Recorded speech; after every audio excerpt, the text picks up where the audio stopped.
Teman-teman sekalian, pada pagi hari ini kami sengaja memberikan informasi kepada teman-teman sekalian. Informasi yang pertama bahwa Nusa Tenggara Timur tahun ini, tepatnya besok tanggal 12 sampai tanggal 18, akan mengadakan Pekan Olahraga Provinsi Nusa Tenggara Timur dengan tema merajut persaudaraan, mengukir prestasi untuk persiapan PON 21 dan PON 22 tahun 2028, dan NTT menjadi tuan rumah tahun 2028. Porprov pada hari tahun ini diikuti oleh semua kabupaten kota. Jadi 21 kabupaten, satu kota semua ikut sertakan dengan 19 cabang olahraga, 19 cabang. Di luar cabang sepak bola, karena sepak bola sudah ada event El Tarik Cup kemarin. Kemudian hal-hal lain yang berhubungan dengan kegiatan Pekan Olahraga Provinsi. Nanti sebentar kalau ada hal-hal teknis yang bisa mau ditanyakan, nanti saya didampingi oleh Ketua Umum Panitia, yaitu Ibu Dr. Ice dan Sekung yang Ketua Panitianya. Saya sebagai Ketua Umum KONI Provinsi akan menyerahkan kalau ada hal-hal yang ditanyakan secara teknis pelaksanaan, nanti saya serahkan kepada Ibu Ketua Panitia yang akan menjawab. Itu aja teman-teman sekalian, kalau ada pertanyaan silakan. Ya. Bapak izin, mungkin Porprov ini berapa lama kegiatannya, Pak? Ya, dari tanggal 12 sampai 18. 12 sampai 18. Bapak izin, untuk kesiapannya seperti apa, terus berapa venue yang digunakan? Oh ya, venues-nya semua kami sudah menyiapkan beberapa venues. Ada yang di Undira, ada yang di Undana, ada yang di Pitobi Center, dan di beberapa tempat lagi, dan di Oipoi. Besok di Stadion Utama Oipoi akan pembukaan dan penutupan di situ, dan atletiknya di situ, atletiknya di Oipoi. Sedangkan yang lain-lainnya sudah disiapkan semua. Ya. Misalnya di olahraga yang venues-nya di dalam gedung semua sudah disiapkan. Yang di luar gedung palingan hanya atletik dan kriket, itu yang di luar. Baik.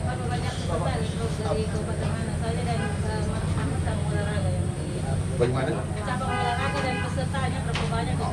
Begini, pesertanya sebanyak 2.656, semua dari 22 kabupaten kota. Jadi semuanya ikut. Sedangkan rinciannya itu lagi diverifikasi. Kabupaten ini ikutnya berapa cabur, kabupaten ini ikut berapa cabur, mesti diverifikasi. Verifikasi keabsahan dari atlet dan keabsahan dari sudut pesertanya, kepesertaan. Besar anggaran yang disiapkan. Anggaran kami dapat dari pemerintah itu 2 miliar. Sedangkan kami butuh tuh besar sekali. Tapi saya tadi kasih tahu dengan teman-teman, kami memilih satu prinsip, gaudete cum gaudetibus, flete cum fletibus. Bergembiralah dengan rakyat yang lagi bergembira, menangislah dengan rakyat yang lagi menangis. Nah, itulah prinsip kami tadi. Walaupun uang sedikit, tapi kami mau bikin sesederhana mungkin. Jadi ingat, gaudete cum gaudetibus, flete cum fletibus. Itu prinsip dari kami. Silakan. Soal anggaran ada Pak Dirut Bank NTT. Apa dukungan? Iya, Bank NTT tadi baru menyerahkan mereka dukungan kami dari CSR-nya sebesar 500 juta. Wow. Iya. Porprov kali ini juga apakah juga menyiapkan semua kondisi terkait dengan PON 2028? Artinya event-event akan dibangun. Ya, jadi begini. Ini Porprov kali ini ada dua persiapan kita. Yang pertama adalah persiapan para atlet kita. Yang kedua adalah bagaimana persiapan kita untuk mengorganisir dalam rangka menjelang PON 2028. Ini kan uji coba. Jadi hal-hal yang masih kurang kita bisa tingkatkan. Hal-hal yang sudah bagus kita tingkatkan, hal-hal yang kurang kita perbaiki. Itu duanya. Tapi lebih dari itu, kita akan mempersiapkan juga para atlet kita supaya kita sukses prestasi, sukses sebagai tuan rumah. Terkait itu harapan Bapak sebagai pemerintah provinsi mengantisipasi masyarakat kita di krisis pangan global mendatang, soal ikat pinggang dikencangkan dan seterusnya untuk masyarakat kita dan juga menjadi program pemerintah. Begini Pak, ini kita ngomong tentang olahraga dulu. Memang olahraga itu mengolah tubuh itu termasuk makan minum juga. Definisi olahraga itu adalah kegiatan dilakukan oleh manusia untuk puas dan memuaskan diri sambil memelihara segi jasmani dan rohani. Ini dua-duanya Pak. Yang ditanyakan tadi hanya segi jasmani ya. Jasmani kita olahraga, mensana in corpore sano. Di dalam jiwa yang sehat terdapat tubuh yang sehat. Bapak soal COVID, Kota Kupang kan saat ini COVID level 1 Bapak. Ya. Mungkin persiapan. Begini, ini COVID ini menurut pemerintah pusat mengatakan yang terjangkit COVID itu mereka belum booster. Maka itu kita akan mempercepat booster supaya tidak terjangkit lebih luas lagi. Tapi kalau dengan olahraga saya kira COVID akan kabur. Kita berolahraga. Sudah. Oh, itu salah satu syaratnya atlet harus booster. Itu dia harus sehat jasmani semua, jantungnya harus sehat semua, tidak boleh feng shui juga mati sebelah. Bagaimana dia mau olahraga kalau dia feng shui? Bapak, untuk Ibu Ketua ya, Ketua Panitia. Yang lain dulu sebentar baru Ibu Ketua, nanti Ibu Ketua itu. Bapak, anggaran yang sebesar 2 M ini, dengan anggaran sebesar 2 M ini, apakah nanti pada saat juara itu ada hadiah gitu? Kira-kira berapa gitu hadiah untuk para pemenang? Nah. Ya ini kan teknis sekali Bapak, kita lihat nanti. Ini anggarannya kecil. Kadang-kadang mengecewakan dong. Bagaimana? Kadang-kadang mengecewakan bagi para atlet gitu. Begini Bapak Ibu, puas dan memuaskan itu sangat relatif. Tetapi kalau orang bergembira dengan baik, orang melakukan olahraga dengan baik untuk sehat tubuhnya, saya tadi mengatakan, sport agere et laetare. Melakukan kegiatan olahraga dengan gembira. Kalau dengan gembira tidak mungkin dia akan bersungut-sungut. Tetapi kami akan menyiapkan sesuai dengan kemampuan kita. Saya tidak bisa menentukan bahwa yang juara 1 dapat sekian. Ini panitianya lagi oret-oret sana sini, lagi kerja keras. Terkecuali kalau ada kasih sponsor kami juga bisa kasih lagi. Terakhir Bapak, untuk dengan keterbatasan anggaran dan juga kesiapan yang ada, apa pesan terakhir untuk penyelenggaran Porprov ini? Begini Bapak. Untuk para atlet. Dan para atlet, tanpa kita mengurangi rasa hormat saya terhadap para atlet dengan kekurangan. NTT ini kan dari dulu Pak, dari dulu selalu mengatakan kita kurang. Memang kita hidup dalam kekurangan. Kita boleh kurang dalam materi, tetapi kaya akan martabat. Kita boleh kurang di dalam dana, tetapi prestasi harus tinggi. Nah itu prinsipnya. Itulah orang NTT. Ya, masih ada lagi? Ibu untuk Ibu Ketua.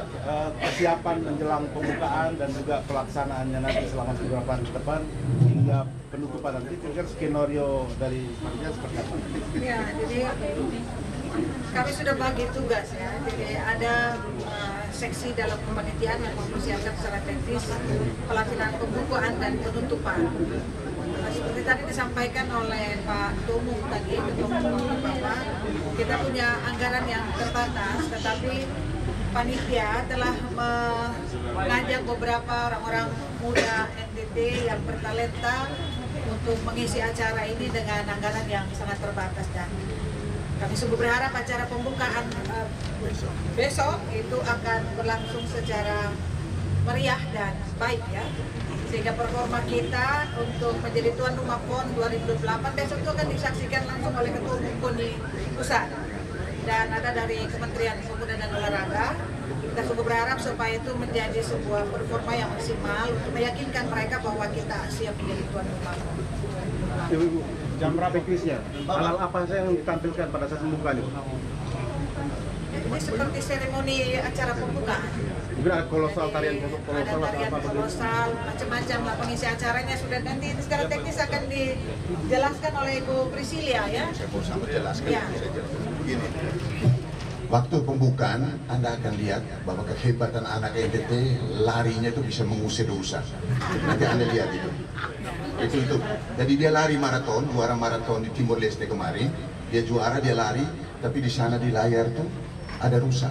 Jadi seolah-olah anak NTT kalau lari itu bisa kejar rusa, mengalahkan rusa. Itu ada. Yang kedua, dari anak-anak kita yang kempo, karate, atraksi itu atraksi. Kemudian ada atraksi juga menari dan sebagainya, budaya. Ekspresi budaya tradisional pasti kami akan tengahkan besok.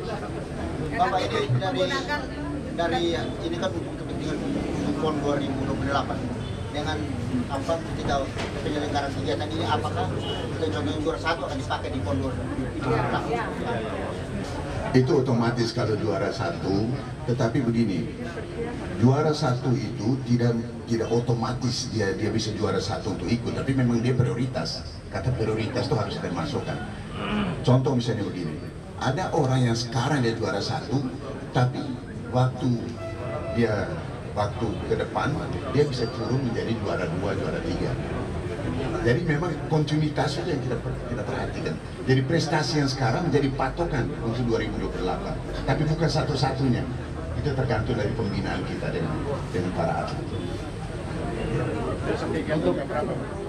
Kenapa? Besok. Jam 5 sore. Jam 5 sore sampai malam. Tolong berdoa supaya tidak hujan, ya, supaya kita bisa menari di lapangan sama-sama.